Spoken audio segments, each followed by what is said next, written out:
Number 3 optics आपका chapter है। इस चैप्टर के न्यूमेरिकल्स आपको करवाए जा रहे हैं।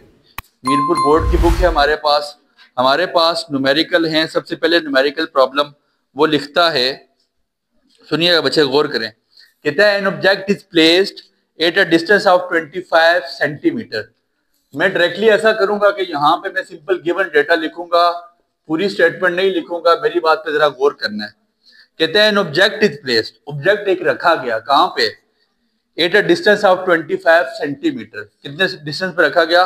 25 सेंटीमीटर पे। दैट मींस कि ऑब्जेक्ट डिस्टेंस आपके पास कितना है? ऑब्जेक्ट डिस्टेंस को किससे डिनोट किया जाता है बच्चे? पी से, याद रखिएगा। किससे? और वो कितना है? 25 सेंटीमीटर। फिर अगली बात इसी के साथ लिखता है फ्रॉम अ स्फेरिकल मिरर, शीशे के साथ, and its image is form, और जो उसकी तस्वीर बनी, कहां पे बनी? बिहाइंड द मिरर, शीशे की पीछे। तो जब भी आपके पास तस्वीर बनती है बिहाइंड द मिरर, साइन आपने नेगेटिव लगाना है। क्या करना है? साइन नेगेटिव करना है। क्यों? कि इमेज आपके पास इरेक्ट बन रही है, वर्चुअल इमेज बन रही है, शीशे के पीछे बन रही है। इमेज डिस्टेंस आपके पास किससे डिनोट किया जाता है? क्यू से। Object distance P, image distance Q, focal length F. तीन बातें आपने माइंड में रखनी यहाँ पे, ठीक है। What will be the focal length? और इसके पास आपके पास ऑब्जेक्ट डिस्टेंस कितना है? क्यू आपके पास कितना है? 5 सेंटीमीटर उसने दिया है, लेकिन मैंने -5 क्यों लिखा कि इमेज कहां पे बनी है? Behind the mirror. ये बात याद रखनी है, इमेज कहां बननी है? Behind the mirror. मैंने तब -q लिखा है, नहीं लिखेंगे न्यूमेरिकल सारा गलत हो जाएगा, ठीक है। बिहाइंड द मिरर लिखने का यही वजह है कि इमेज आपके पास बनी है बिहाइंड, तो साइन नेगेटिव लगा दिया। कहते हैं what will be it's focal length, तो इसकी फोकल लेंथ क्या होगी? टू फाइंड, हमने फाइंड आउट क्या करना है? Focal length which is equals to small f equals to what? As we know that, जैसा कि हम जानते हैं, by using spherical mirror formula, हमें पता 1 over f is equals to 1 over p plus 1 over q। हमने spherical mirror formula पढ़ा। जिस मेथड से कराऊंगा उसी को फॉलो करना है। न्यूमेरिक वो कैलकुलेटर में कोशिश करेंगे कि हम कम इस्तेमाल करें। 1 over p आपके पास कितना आ गया? 1 over 25, 1 over q minus 1 over 5 आ जाए। समझ आ गई बात की? यहां तक कोई मसला नहीं। सर आपको पता है 5 और 25 का एलसीएम क्या आता है? 25। दोनों सेम टेबल में आ रहे हैं, एलसीएम क्या आ जाएगा? 25 आपका एलसीएम आ गया। 25 जब एलसीएम आया तो 25 ऊपर जाके मल्टीप्लाई हुआ, 25 से 25 कट जाता है, तो यहाँ क्या बचता है? समझ आ रही है बात की? और जब यहाँ पे 25 मल्टीप्लाई होने गया तो 5 5 ऐसे ही है बच्चे, कोई मसला? माइनस प्लस माइनस, ये क्या आ जाएगा आपके पास? -5। कोई मसला? 1 over f is equal to -4 over 20। किसी को कोई इतराज? यहां तक कोई प्रॉब्लम? अब बच्चे बात ऐसी है, आपने 1 over f नहीं निकालना, आपने f निकालना है, फोकल लेंथ निकालनी है। ये f यहां पे डिवाइड हो रहा है, ये 4 की जगह पे ले जाओ, ये किधर ले जाओ? ये 25 यहाँ पे डिवाइड हो रहा है, ये किसी जगह पे ले आओ। मतलब क्या कर दो? Cross multiply. तो f is equal to 25 over -4। तो आपके पास आंसर मेरे ख्याल से 6.25 आएगा, ठीक है, 6.25। और साथ साइन आप पे लगेगा माइनस का। ठीक हो गया बच्चे? ये इजी मेथड था। बजाय आप इसके वन कैलकुलेटर पे करते 1 डिवाइड बाय 25, 1 डिवाइड बाय -5, फिर पॉइंट्स में आंसर आता। थोड़ी सी डिफिकल्टी थी, इजी लगता है वो कर लें। ये ज्यादा आसान था मेरे लिए एलसीएम लेना, बट जिसको एलसीएम लेने में डिफिकल्टी है वो सिंपल कैलकुलेटर यूज कर सकता है, उसके लिए कोई प्रॉब्लम नहीं। पहला न्यूमेरिकल आपका सॉल्व हो चुका है, इंपॉर्टेंट न्यूमेरिकल है। इसके बाद आपके पास न्यूमेरिकल प्रॉब्लम नंबर 2, सुनिएगा बच्चे, बहुत इजी सी है। क्या लिखता है? वो लिखता है कंसीडर द लेंस। कहते हैं एक लेंस कंसीडर करें that produce a real image 3 times larger than the object. Real image कितनी बड़ी है? 3 टाइम बड़ी। मतलब गिवन दैट, गिवन डेटा। फिर सुने क्या कहता है? Consider a lens that produce a real image 3 times larger than object. 3 गुना बड़ी बनाएगी। एक मैं शीशे के सामने खड़ा हूं, लेकिन जो मेरी इमेज बन रही है वो मेरे मेन जो मेरा तस्वीर है उससे 3 गुना बड़ी बन रही है। दैट मीन क्यू किसके इक्वल आ जाएगा, 3p के, 3 गुना बड़ी। समझ आ रही बात की, क्यू किसके इक्वल आ जाएगा। बच्चे बहुत इजी करके करा रहा हूँ, बिल्कुल गैर से हटा के बातें करा रहा हूँ। फिर क्या कहता है, if the distance between the image and the object is 1 metre. Distance किसके दरमियान, distance between the image and object, तस्वीर और ऑब्जेक्ट है जो आपने मिरर रखा हुआ है उसके दरमियान डिस्टेंस कितना है, 1 मीटर का। दैट मींस के p प्लस q किसके इक्वल है, ऐसे ही है बच्चे, 1 मीटर के। Calculate the focal length, focal length calculate करेंगे, वो बात की बात है, मेरी बात पे जरा गौर करें। जब भी कभी ऑप्टिक्स वाला चैप्टर पढ़ें, याद रखिएगा मीटर में आपने कैलकुलेशन नहीं लेके आनी, सेंटीमीटर में लानी है। तो डेट मींस के सबसे पहले तो मैं इसको चेंज करता हूँ, p plus q is equal to 1 metre में कितने सेंटीमीटर होते हैं, 100 सेंटीमीटर। ठीक हो गया, यहां तक कोई प्रॉब्लम। मेरे पास q की वैल्यू निकल आएगी, q किसके इक्वल है, 3p के। q की वैल्यू उठा के कहां डाल दूंगा, इस p की जगह पे, ऐसे ही है। तो मेरे पास क्या आ जाएगा, p plus 3p which is equal to 100, 4p is equals to 100, p is equals to 100 over 24, तो p आपके पास कितना आ जाएगा, 25।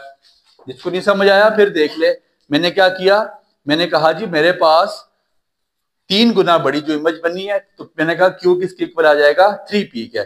और distance between object and image कितना है, 1 मीटर, तो p प्लस q, सर दो चीजों का डिस्टेंस क्या होगा, दोनों को प्लस करके इक्वल आ जाएगा टोटल के। उसने कहा 1 मीटर पे, मैंने कहा कि अगर 1 मीटर पे that mean p plus q is equal to 100 centimetre. तो मैंने q की वैल्यू उठा के कहां पुट कर दी, दिस इज, इसको इक्वेशन नंबर ए का नाम दे दें और इसको इक्वेशन नंबर 1 का नाम दे दें। q की वैल्यू उठा के इक्वेशन नंबर 1 में पुट की, q की जगह क्या डाला, 3p, तो 3p और p मेरे पास 4p आ गया। यहां से मेरे पास p की वैल्यू आ गई, p की वैल्यू उठा के इक्वेशन नंबर ए में डालूंगा, q की वैल्यू आ जाएगी। ठीक है, put in equation number A, तो q is equal to 3p, q is equal to 3p की जगह मैं क्या डाल दूंगा, 25, तो q मेरे पास कितना आ जाएगा, 75। मुझे कहा गया कि आप क्या, 3p की जगह मैं क्या डाल दूंगा, 25, तो q मेरे पास कितना आ जाएगा, 75। मुझे कहा गया कि आप क्या निकालें, फोकल लेंथ। ऐसे ही है, मेरे पास फार्मूला है 1/f is equal to 1/p plus 1/q। एक दफा फिर चेक कर लें, फोकल लेंथ से निकलवा रहा है, कैलकुलेट द फोकल लेंथ। ठीक है जी, फोकल लेंथ आप निकालें, 1/f is equal to 1/p की जगह 1/25 प्लस 1/q की जगह 1/75। ठीक हो गया बच्चे, दोनों तरीकों से आप सॉल्व कर सकते हैं। 1 डिवाइड बाय 25 करें, फिर 1 डिवाइड बाय 75 करें, दोनों को प्लस करें, आपका जो आंसर आएगा वो आंसर भी आपके पास वेरिएबल है, इसी तरह कर लें। 1 डिवाइड बाय 25, 1 डिवाइड 0.04, 1/75,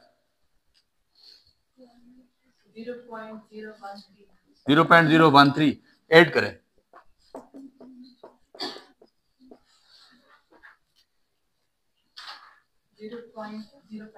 0.053। अब सुनिएगा बात, मैंने निकालनी क्या चीज है, फोकल लेंथ।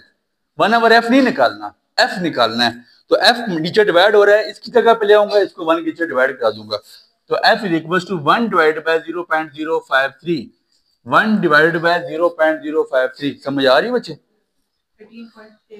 18.86 आपका फोकल लेंथ आ जाती है बच्चे। आपकी बुक मेरे ख्याल से राउंड ऑफ करके 18.75 आंसर आ रही है, तो डेट मीन इसमें भी गलती नहीं है, क्योंकि हमने पॉइंट्स के बाद 2 वैल्यू ही लिखी हैं। तो ये आपके पास बिल्कुल एक्यूरेट है। यहाँ तक किसी को कोई प्रॉब्लम हो वो पूछ सकता है, बहुत इजी सा काम किया गया। पहले दोनों न्यूमेरिकल हॉट फेवरेट किए जा रहे हैं आपके पेपर्स के लिए, एक न एक टाइम पे इनमें से न्यूमेरिकल इंशाल्लाह अल्लाह ने चाहा तो आएगा। ठीक हो गया,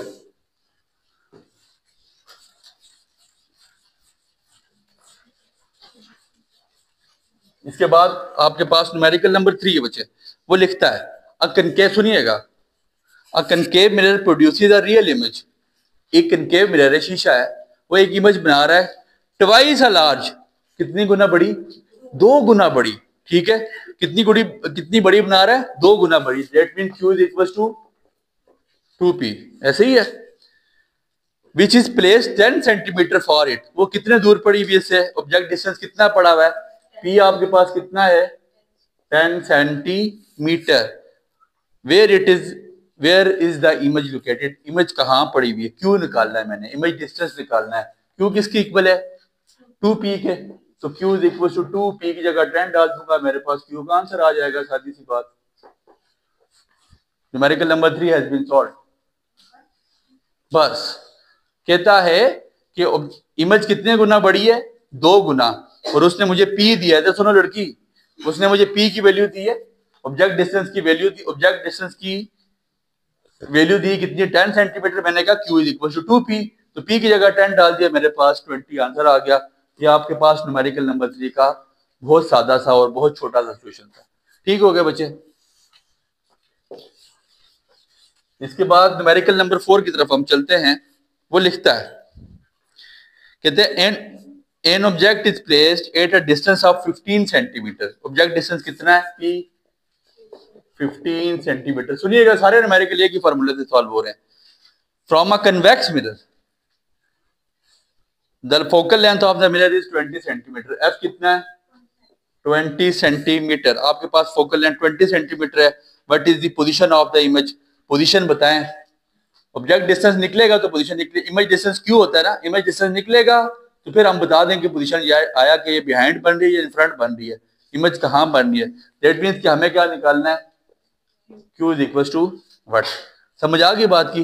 मेरे पास formula 1/f is equal to 1/p plus 1/q। क्या निकालना है, Q, 1/q को इधर ही छोड़ दूंगा, 1/f प्लस 1/p इधर जाके माइनस 1/p हो जाएगा। ऐसे ही है, सुनिएगा, 1/q is equal to 1/f की जगह 1/15। 15 और 20 का एलसीएम आपके पास आ जाता है 60। क्या एलसीएम आता है, 60। यहाँ 60 जाता है तो ये 3000, 23,060, यहाँ 60 जाता है तो 4000। 1/q is equal to minus 1/60। ठीक है जी, 60 को इधर ले जाए, उसको सामने ले जाए, तो आपके पास आ जाएगा q is equal to -60। q is equal to -60, और -60 बता रहा है कि इमेज कहाँ बन रही है, बिहाइंड द मिरर। तो उतार लें, -60 आपको बताता है कि जो आपकी इमेज फॉर्म्ड हो रही है वो बिहाइंड द मिरर फॉर्म्ड हो रही है। दो बातें, आपके पास ऑब्जेक्ट डिस्टेंस गिवन था और फोकल लेंथ गिवन थी। इंपॉर्टेंट न्यूमेरिकल है बच्चे, पहले चैप्टर के साथ पेयर बनेगा इसका, पहले चैप्टर के साथ कंफर्म पेयर है, गौर करें इस पे। कहता है आपके पास ऑब्जेक्ट डिस्टेंस गिवन है, कितना है 15 सेंटीमीटर और फोकल लेंथ 20 सेंटीमीटर गिवन है। आपने निकालना है इमेज डिस्टेंस। इमेज डिस्टेंस निकलेगा, उसने तो आपने पोजीशन पूछी है, पोजीशन हम तब भी बताएंगे कि इमेज डिस्टेंस निकालेंगे। इमेज डिस्टेंस क्यों निकाला, आंसर पॉजिटिव आ जाता है, इन फ्रंट होती है, आंसर नेगेटिव आ गया, बिहाइंड द इमेज बन गई, बिहाइंड द मिरर बन गई इमेज। ठीक हो गया, 4 न्यूमेरिकल हमारे पास सॉल्व हो चुके हैं। बच्चे बड़े इजी से करके समझाया जा रहे हैं, कोई इनमें डिफिकल्ट चीजें नहीं। चारों न्यूमेरिकल में 3 में तो आपके पास डायरेक्टली फार्मूला लग चुका है, मिरर फार्मूला। आगे जाके न्यूमेरिकल में इसमें चेंज होता है। अच्छा, 5वां न्यूमेरिकल भी इंपॉर्टेंट अपने पास लिखें। कहता है कंसीडर अ कन्वेक्स मिरर। एक कन्वेक्स मिरर है whose focal length is 20 centimetre. उसका फोकल लेंथ कितना है, 20 centimetre. If a body is placed at the distance of, image distance कितना है 10 सेंटीमीटर, फाइंड द पोजीशन। आपने क्या चीज निकालनी है, पोजीशन निकालनी है, क्यों निकालना है, nature of image. Nature of image क्यों निकलेगा तो नेचर हम बता देंगे, और मैग्निफिकेशन का फार्मूला हमने पढ़ा हुआ है, the ratio between image distance to object distance is called magnification, m is equal to q by p। हमने 3 चीजें निकालनी है, एक हमने q निकालना है, ठीक है, दूसरी चीज हमने क्या निकालनी है, पोजीशन निकालनी है, बताना है कि कहाँ पे इमेज बन रही है, और तीसरी चीज हमने मैग्निफिकेशन निकालनी है। सबसे पहले हम q की तरफ जाते हैं, मेरी बात पे गौर करें, वही formula 1/f is equal to 1/p plus 1/q। ऐसे ही है, क्या निकालना है q, तो 1/q इसको इधर ही छोड़ दें, इसको उधर जाके माइनस कर दें, 1/f माइनस 1/p। 1/f आपके पास कितना आ जाएगा 20, 1/10। 20 और 10 का एलसीएम आपके पास क्या आ जाता है 20 ही आता है, इसमें कोई दो राय नहीं। ये आपका एलसीएम आ जाएगा 20, 1 minus 2, 1/q is equal to minus 1/20, तो q आपके पास कितना आ जाएगा माइनस। समझ आ गई बात की, q आपके पास आ जाएगा -20, और -20 q क्या बताता है कि इमेज कहाँ बन रही है, बिहाइंड। इमेज आपके पास बिहाइंड बन रही है। समझ आ गई, दो बातें बता दी। तीसरी चीज मैग्निफिकेशन, मैग्निफिकेशन किसकी इक्वल है, m is equal to q by p। तो मैग्निफिकेशन के लिए q के साथ साइन नेगेटिव का नहीं लगाना, पॉजिटिव ही लगेगा। 20/10 आपके पास मैग्निफिकेशन कितनी आ जाएगी, ठीक है, मैग्निफिकेशन आपके पास 2 आ जाएगी। इमेज इज 2 टाइम मैग्नीफाइड, जो आपके पास इमेज बनी है वो 2 गुना बड़ी बनी है। ठीक हो गया बच्चे, 5 न्यूमेरिकल आपके सॉल्व हो गए। इसके बाद हमारे पास हमारा 6वां न्यूमेरिकल है, वो लिखता है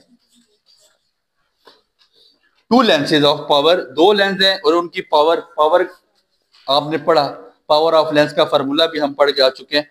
2 लेंसेज है, उनकी पावर कितनी है? P1 की पावर है 4.2 डायोप्टर, पावर की यूनिट क्या है? डायोप्टर। एंड -3.2, और दूसरी जो पावर आपके पास पावर ऑफ लेंस कितनी है? -3.2 डायोप्टर। और इन आर कनेक्टेड, जुड़े हुए आपस में, दोनों लेंसेज क्या है? जुड़े हुए। फाइंड द कंबाइंड पावर, इनकी कंबाइंड आपस में पावर फाइंड करें और फिर आप इनका फोकल लेंथ भी फाइंड करें। पहले कंबाइंड पावर फाइंड करते हैं बच्चे। कंबाइंड पावर के लिए फार्मूला P = P1 + P2, दोनों को कंबाइन किए जा रहे हैं ना। 4.2 प्लस P2 की जगह -3.2, 4.2 -3.2 which is equal to 1। Power आपकी कितनी आ जाएगी यहाँ पे? 1 डायोप्टर, सॉरी 1 डायोप्टर है ना, पावर है। पावर आपके पास कितनी आ जाएगी? 1 डायोप्टर। फिर लिखता है फाइंड इट्स फोकल लेंथ, और इसकी आप क्या फाइंड करें? Focal length. फोकल लेंथ आपको पढ़ाया गया था फार्मूला, जब पावर निकाली थी हमने कहा inverse of power is called, focal length का इनवर्स ले लें वो क्या बन जाती है? पावर ऑफ लेंथ का इनवर्स ले लें, क्या बन जाता है? Focal length. और अगर आप इनवर्स ऑफ फोकल लेंथ ले लें तो वो पावर बन जाती है। फोकल लेंथ का इनवर्स करें वो पावर बन जाती है, पावर का इनवर्स करें वो फोकल लेंथ बन जाती है, एक ही बात। तो F = 1 ओवर, पावर आपके पास 1 आ चुकी है, 1/1, इसको आप आगे आंसर 1 आता है, सेंटी में लाएंगे तो मल्टीप्लाई बाय 100 कर दीजिएगा, आपका आंसर आ जाएगा। ठीक हो गया बच्चे, इसको अपने पास उतारते हैं तो उतार लें। बड़ा इजी सा न्यूमेरिकल था डायोप्टर वाला, शॉर्ट के सेंस में ये न्यूमेरिकल पूछा जा सकता है। 2 पावर्स मौजूद हैं और इनको उसने क्या किया? कंबाइन किया, कंबाइन करके उसने उसके बाद इसकी फोकल लेंथ निकाल दी है। 1 मीटर आपके पास फोकल लेंथ आ गई, इसको आपने अगर सेंटी में करना है तो मल्टीप्लाई 100 करा दें, 100 सेंटीमीटर आपका आंसर आ जाएगा। न्यूमेरिकल नंबर 7 सुनिएगा, कहते हैं Ali bought a books at old time with the help of, 7वां न्यूमेरिकल, सेकंड लास्ट न्यूमेरिकल इस चैप्टर का। कहता है Ali books at an old can with the help of magnifying glass, एक मैग्नीफाइंग ग्लास है और उससे वो किताब देख रहा है। Distance between Ali's eyes, Ali की आंख का और कॉइन का डिस्टेंस कितना है? 20 सेंटीमीटर। दैट्स मीन कि डी आपके पास कितना है? 20 centimetre. And focal length of the magnifying glass, और फोकल लेंथ जितना वो मैग्नीफाइंग ग्लास देख सकता है उसकी फोकल लेंथ कितनी है? 4 centimetre. Find the magnifying power, और अब आप उस लेंस की मैग्नीफाइंग पावर निकालें। मैग्नीफाइंग पावर का फार्मूला हमने क्या पढ़ा था बच्चे? M = 1 + D/F पढ़ा था, शॉर्ट क्वेश्चन में भी लिखवाया गया है। M = 1 + D/F, 1 + D की जगह डालूंगा 20, F की जगह आपके पास 4, तो 20/4 आपके पास आ जाएगा 5, तो आपके पास मैग्नीफाइंग पावर कितनी आ जाएगी? 6। समझ आ गई बात की? मैग्नीफाइंग पावर आपके पास 6 आ जाएगी। बड़ा इजी सा न्यूमेरिकल है बच्चे, एक स्टेप का न्यूमेरिकल है, कोई इसमें डिफिकल्ट चीज नहीं है। तीसरे चैप्टर का न्यूमेरिकल इंपॉर्टेंट है, इंशाल्लाह यहां से न्यूमेरिकल लगेगा। इसके बाद आपके पास 8वां न्यूमेरिकल है, वो लिखता है, वो कहता है the power of convex lens is 10 dioptre. आपके पास पावर कितनी है? पावर की बने बच्चे, पावर आपके पास कितनी है? 10 डायोप्टर। न्यूमेरिकल नंबर 8, और to form a real image, image 4 times as large as the object, और इमेज कितनी बड़ी बनी? बट डायरेक्टली ये बात माइंड में रखें, इमेज कितनी बड़ी बन गई है? 4 टाइम बड़ी, 4 गुना बड़ी। आपने क्या फाइंड करना है? At what distance should it be placed from the lens, कितने डिस्टेंस पे रखी हुई? इमेज डिस्टेंस किसके इक्वल होता है? P के। इमेज डिस्टेंस आपके पास P है। समझ आ गई बात की? यहां तक कोई मसला नहीं।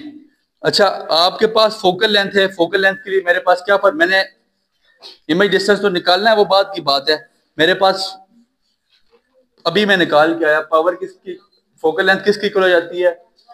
1/P, तो F मेरे पास कितना आ जाएगा? 1/10।